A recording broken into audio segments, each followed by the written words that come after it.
You can hear Zach Gelb every afternoon all across the nation on the Infinity Sports Network. He comes to us live from the WFAN studios in New York City. He's on the Toyota of Hollywood hotline. He joins us every Wednesday, really.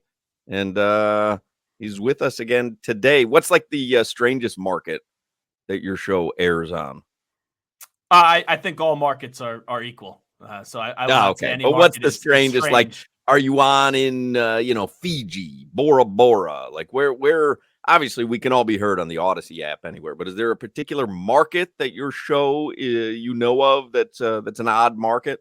I think all markets are normal. Nothing is odd to me. All right, there's a guy who wants to keep his network paycheck going. So the Dolphins and Falcons Florida's the weirdest market. Second joint practice. That I won't argue with. Weird people, let me tell you. Dolphins and Falcons had their second joint practice today, and it ended up getting canceled. Rondell Moore from the Falcons ended up being carted off, had an air cast on, like it was bad. They ended up canceling the practice, but there were a couple of scraps during practice. It was their second day of joint practices. We talked about it with Crowder. The joint practices are more valuable than the preseason games themselves. Yes. From every coach that I talk to and player, they think so because they could control and script everything how they wanted to. And you know that the quarterback is not going to get hit. So I do think there is more value to the teams than what these preseason games have turned into be. You think we'll head to the day, we talked about this yesterday, where there's 18 regular season games, maybe one preseason game, maybe none? So right now, we have 17 regular season games, and they have three preseason games. So I think it will eventually go to 18 and 2 preseason games because they'll try to the way that they work around the player safety issue, because it's more unsafe to have more regular season games. They'll just keep us like, oh, it's the same amount of games. We're just trimming a preseason game. So that's what they'll keep on doing, I would imagine. I'm a big fan of it. I hope they go to 20 regular season games. I hope they go, I was saying yesterday, to 82 games, match an NBA schedule. There's nothing like football season for me. I don't care about the ramifications. Rest the quarterback every other game.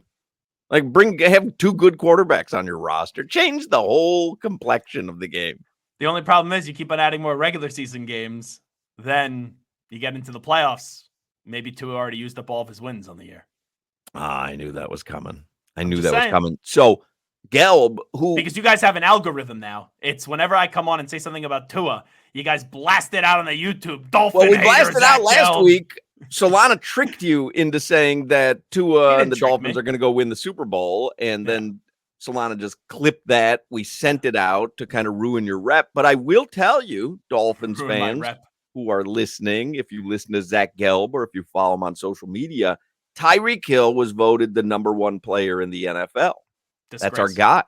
And Gelb has a major problem with it.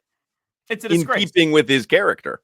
Don't get me wrong. Tyreek Hill's the best wide receiver in football. Christian McCaffrey is the best running back in football. But there is no way that Patrick Mahomes shouldn't be the number 1 quarterback, and also he should be the number 1 player in the league. If I had Chris Greer sitting right next to me, and we shot him up with True Serum, and I asked him, who would you want to have at quarterback this year? Give me one guy. Every NFL general manager, even the ones that have Burrow, even the ones that have Josh Allen, CJ Stroud, everyone would take Patrick Mahomes.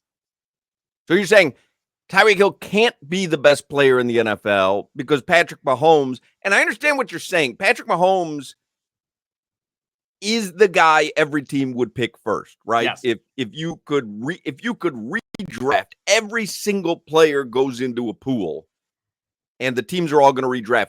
There's going to be a consensus number 1. All 32 teams would take Patrick Mahomes first. Sure. Okay, I'm with you there. But who voted on this? It was players, right? It was players, but here's the thing. This list is such a sham. There are players that have been in the league for 10 years that have claimed they've never even seen this list. It was back to 2013, to be fair. But Florio said like only 28% of the league voted on it. You're saying fake electors. I will not accept the results of this election. We may hear that again coming up in a few months. I'm not a political guy, though. Fake electors. Zach Gelb, there's your clip. Solana, I will not accept the results of the upcoming election. But like, look at it. Tyreek Hill leaves the Chiefs. And this is not anti-Tyreek Hill. He's phenomenal. He's the best wide receiver in the game. I'll say that once again. But he leaves the Chiefs. And who is Mahomes throwing the ball to? And he still won the last 2 Super Bowls. It's like, come on, what are we doing? For Mahomes. I'm with you there. But let me extrapolate this out here for a second, okay? So Tyreek Hill, we agree he's the best receiver in football. And if you don't think he's the best receiver in football, he's certainly top 2, top 3 at the very least. Okay. Tua, would you agree top 10 quarterback in the NFL? Well, I would not. I've said this before with you guys. I think there's 7 guys in the league without a doubt have to be in your top 10 list. Then after that, I believe there is a range of 8 to 14. You could put any of those guys in the final 3 spots. For me personally, I do not have Tua in those final 3 spots when I do my top 10 list. Raheem Mostert. Let's say Mostert and Achane, top 10 running back duo in the NFL. Yeah, they're phenomenal. Jalen Ramsey, top 5 corner. Yeah, it depends where his health is at, but yeah, no, he's still extremely good. Mike McDaniel, top 10 offensive-minded head coach. In terms of top 10 head coach, no. Top 10 offensive-minded head coach, yes. So if I extrapolate all that out, like they've got to be pretty damn good this upcoming season. Let me ask you this, though. What's the biggest difference from last year to this year with the Dolphins? Well, they're missing a couple key guys on defense. That's the thing. The injuries and how late they happened. Well, so not just the injured guys, but Andrew Van Ginkel is gone. Christian Wilkins is gone. Yeah, so it's like one of those things where I'm sitting here. What's really going to change with the Dolphins? They got to win a playoff game this year. And I can't sit here and confidently say they're going to. I think that's a low expectation. But here's the thing. I know you guys got on me last week in a fun way for saying they're going to be 3rd in the division. They could easily be 1st in the division. You're splitting hairs with those 3 teams. But it's not crazy to say they finish 3rd in the division, don't even make the playoffs. Then I could also make the case that they go into the playoffs and they win a playoff game. But outside of winning one playoff game, can I expect them to win 2? I don't. I think there's just teams that are better than them, like the Bengals, like the Bills, as you saw last year. Obviously, Kansas City, who beat them twice. The Texans are going to be strong once again, and they got better this offseason, adding Danielle Hunter and Stephon Diggs. I'm not saying that the Jacksonville Jaguars are this great team, but I think they're going to bounce back after an injury-plagued season a year ago. So it is, and you have the Jet, like it's a mess. And all the AFC North teams, right, are good. Only 7 teams could get in, and 4 get taken up by the divisions. So you could easily get in and win a playoff game, but you could just as easily miss the playoffs this year if you're the Miami Dolphins. So are you saying essentially that this Dolphins team, and whether it's because of Tua or whether it's because of the defense, can't compete with the top teams in the AFC? Like, I understand what you're saying, and I kind of feel the same way you do, which is they're not going to go through Patrick Mahomes, Joe Burrow, Josh Allen, Lamar Jackson, and CJ Stroud to win the AFC title. I can't foresee them doing that. But are you saying that they can't compete with those top teams either? No, what I'm saying is this. Like, let's just pencil in the Chiefs in the AFC Championship game for the foreseeable future. Some years they'll not. Right? That's only because of it was the same thing with Brady, right? Brady and the Pats. I'm with you on that. I'm with you on that. I'm Mahomes, but it's strictly because of him. Outside of that, they can beat any other team in the AFC. They can.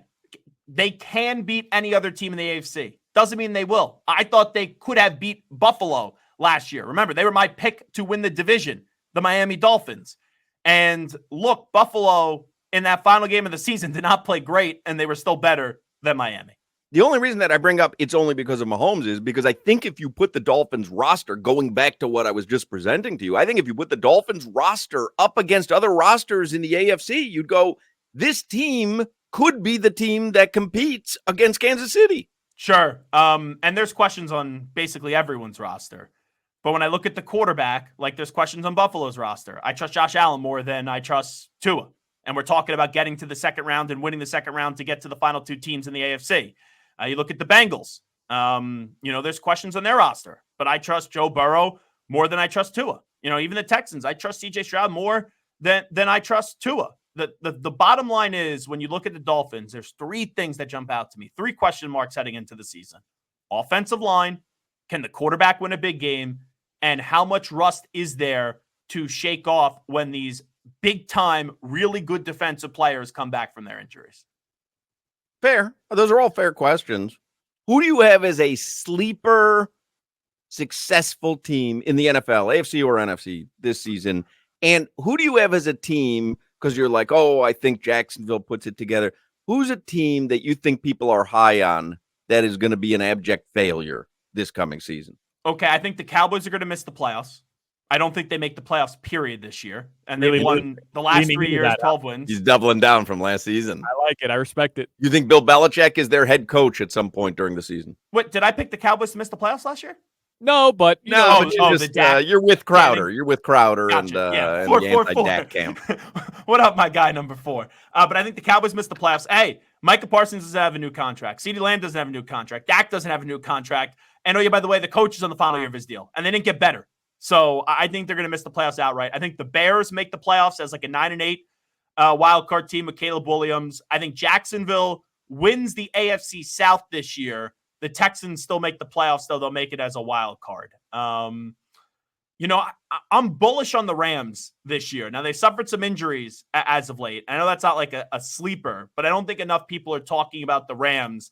And as long as Cooper Kupp and Puka Nacua and Matthew Stafford, that trio could stay healthy, they're once again going to put up a ton of points on the board. And I like the draft picks of Verse and Fisk from Florida State.